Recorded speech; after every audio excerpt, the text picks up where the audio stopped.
I'm going to work on an exercise called prone on elbows. I've got a beanbag that I'm going to use underneath my right elbow. I've got a Velcro belt that's going right underneath my hips to kind of capture my hips. And I've got a traction belt right here that I have right in the center of my sacrum, by my tailbone, and it's connected to this wall. And I'm going to show you how you can do it at home without the wall. And then I'm going to go down onto my elbows and really pull myself forward so that I'm feeling the traction. Keeping my head really reaching forward, not letting it drop down. My head is really in line with my spine. My feet are nice and relaxed. And now I'm just going to focus on breathing into the concave areas of my back. So breathing in and out, slow in. When I exhale out, I'm pressing my hands down into the ground like they're making handprints in clay, and my elbows are reaching to opposite sides of the wall of the room, and they're thinking about widening my back. As I'm in this position, I'm thinking about widening my back and opening into my concave areas. Now, to do this exercise at home is actually pretty simple to modify it. From Amazon, and I'll put a link to this on the notes, I get a door anchor, which goes in the door. I always make sure the door's locked. Now from here, you've got this little loop. Then I get a traction belt to put around your waist. This is a great one. It's from a company called Happy Sew.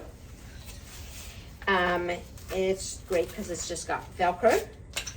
Goes around your waist. And then this is your traction belt, which goes through the Velcro belt in the back. And then this can go through this door anchor. Now, where exactly to put the anchor, how high, to your right, to your left, that is all determined by your Schroth therapist. But this would go right through here. And you are ready to use your traction and go onto your hands and knees and begin your exercise. Now, this exercise on your hands and knees or on your elbows might seem pretty simple, but there's a lot of different ways to do it depending on your curve type. So if you're looking at somebody from the back, we could have a scoliosis that goes to the right, that goes to the left, and your hips might go, some people's hips might go more to the right. Some people's hips might go more to the left. Some people might have a bigger upper curve. Some people might have a bigger lower curve. Some people might only have a lower curve. Some people might only have an upper curve.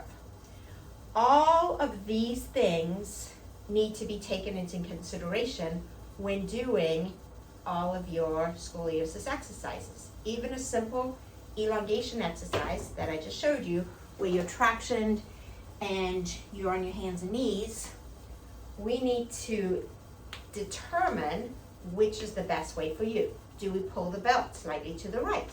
Do we put a beanbag underneath your elbow? Do we not put a beanbag underneath your elbow?